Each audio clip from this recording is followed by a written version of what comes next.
Very often do I see members of the MMORPG subreddit asking for suggestions of specific focused and oriented MMOs. Frequent posters come together to share memorable moments and experiences within their favorite MMOs in the attempt to help out their fellow MMOer.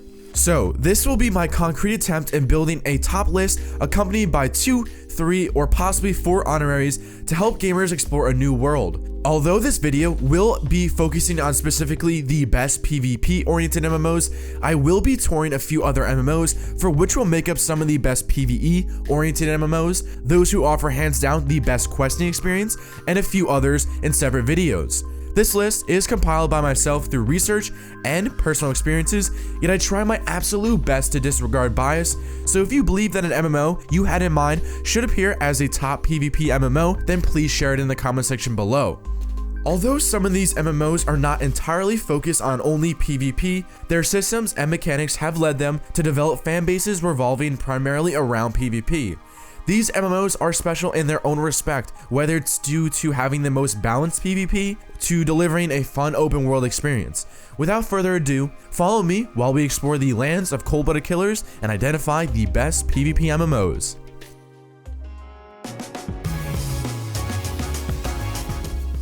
Both future projects look to improve on the past ventures, yet are being developed by 2 separate teams with ultimately positive outlooks, separately pushing for improvements upon both the original Darkfall and Unholy Wars. After Darkfall Online and Unholy Wars were shut down, it led to a few teams to try and pick up where the games left off, such as a fan-made arena game inspired by Darkfall called Lightrise, as well as an emulator to resurrect Darkfall Online. These developments are definitely worth a look at if you're an interested Darkfall fan, but New Dawn and Rise of Agon rise to the MMO surface as they each try to deliver their own Darkfall experience. Ultimately, the truth is, these games are essentially very similar when it boils down to the core, yet each are headed in their own path.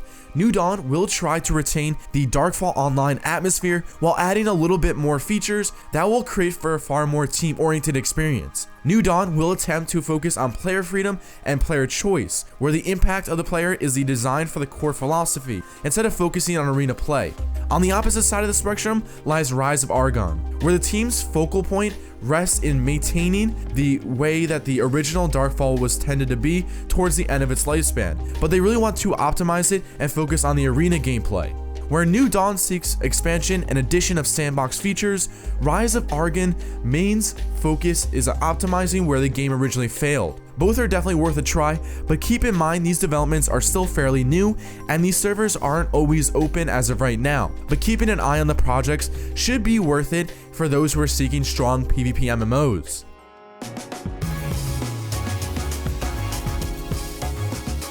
Looking to be the spiritual successor of Dark Age of Camelot, Camelot Unchained will primarily focus on open world RVR, similarly to how Dark Age of Camelot and Warhammer Online presented their systems. 3 realms divide the land, where survival represents the core for which Camelot Unchained is built upon, meaning the real focus is on realm versus realm instead of PvE content. The game is trying to bring back a nostalgic PvP feel, and by doing so, it idolizes its predecessors, and using old school servers as well as not having any instance-based events. Within Camelot Unchained, the action of killing NPCs will no longer reward the player with strong items, because they want crafting to be the focus for powering the player instead of having RNG do it. The crafting system does play a very large role in progressing throughout the game, so any interest in an intense RVR filled MMO with a strong crafting system, as well as having the community actually feel the game and much more, then you're probably going to want to put this one on your upcoming MMO list to try out in the future.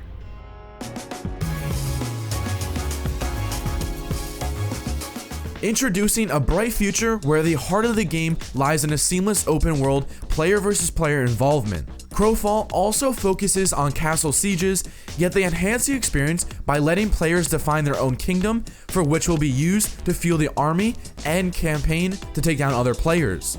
The game has received over $7 million in funding from over 144,000 different people as of the making of this video, and it clearly shows that there is a substantial amount of people looking forward to this title. Its throne war perspective on PvP presents mechanics and systems that revolve around building, fighting, and destroying opposing empires. Each server allows a player to live in a completely different world, and the world's terrain is built entirely different from the last one, which honestly could be quite annoying changing servers to start over a new campaign, but it does keep the game refreshing with the terrain and economy changing from server to server. The economy plays a heavy medium with the players needing to fuel the system by filling shops with vendors, establishing trade routes for merchants to travel through, which if done successfully could turn into a player-built empire. If you are a gamer who finds excitement in having a lot of player freedom, yet still having the powerful actions be felt by the system itself, then maybe the world of Crowfall should be a world that you want to dive into.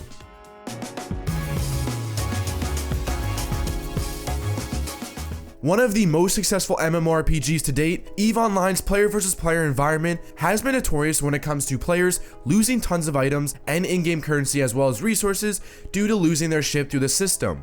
The hardcore nature of EVE's mechanics creates a nice draw, allowing for those who want to use politics as well as power to ensure their progression to do so, as well as those who want to just farm for hours on end to do so as well. Choosing between Corp PvP and 1v1 PvP provides options for the player, but know that 1v1 PvP within EVE, while it is a nice challenge and very fun, especially for starters, and if you're gonna do so, I suggest looking up some guides. While I have been hopping in and out of EVE over the past couple of years, I do enjoy PvPing with some friends in game. Like I said before, it's infamous for having new stories of players losing their ship in which had thousands of dollars poured into it. And although losing investments that large is usually a deal breaker for many people, you can start and enjoy this game without losing any money. And honestly, if you haven't given EVE a try, then I definitely recommend you do so.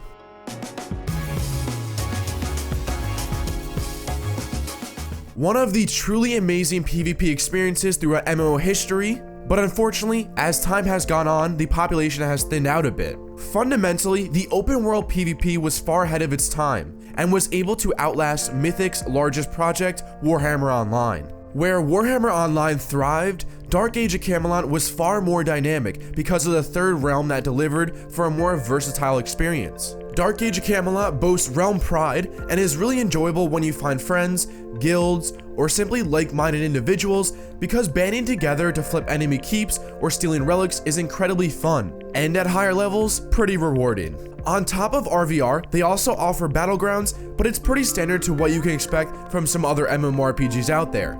It may be an acquired taste for those looking for a little bit more of an intense system, and yes, the graphics may show the game's age, but as I see it, gameplay is far more important to a game than its graphics. And in this case, it easily has some of the most interesting player versus player experiences within a game, hands down.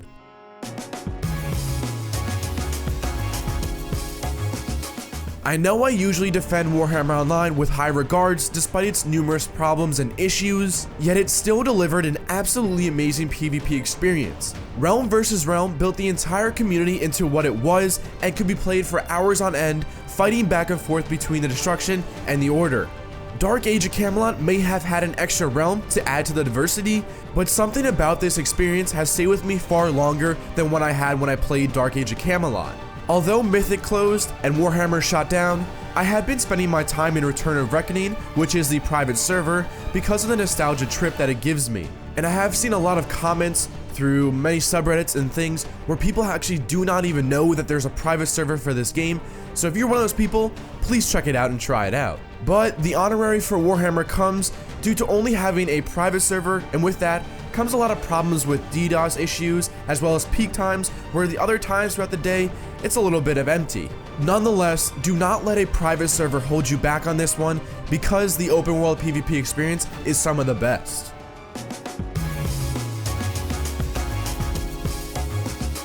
After the 1 Tamriel update, I have been playing a fair amount of Elder Scrolls Online, and I've actually been enjoying my time grouping up with guildies to tackle everything that Cyrodiil has to offer.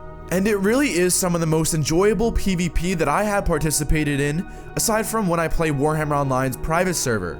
Elder Scrolls Online is built for a wide variety of builds, to give the player the freedom to choose how they would like to progress their character. For example, you may choose a Magicka Sorcerer or a Stamina Nightblade, so on and so forth. And of course, there will be the overpowered builds every single patch, but that tends to happen with every or most games. Taking part in PvP starts as early as level 10 and is really action-packed if you find a group of people to run around with, yet if you're looking for an individual experience, that could be achieved as well. But with each patch as of recent, it has been making solo PvP a little bit harder. Nonetheless, it is still doable within the game. The game has come a long way, and after many changes, it's slowly becoming a strong MMO, yet it's kind of on the cusp of the top tier PvP MMOs. It obviously has a lot more to offer than just PvP, but if you have not checked it out, especially with the new 1 Tamriel update, I highly suggest you do. It has created for a far more interesting experience than it offered at release. Are you guys playing any of these games that I listed within this video? Or is there another game or other games that you want to suggest to people in the comment section below? That's gonna do it for me, and I'll see you guys in the next one.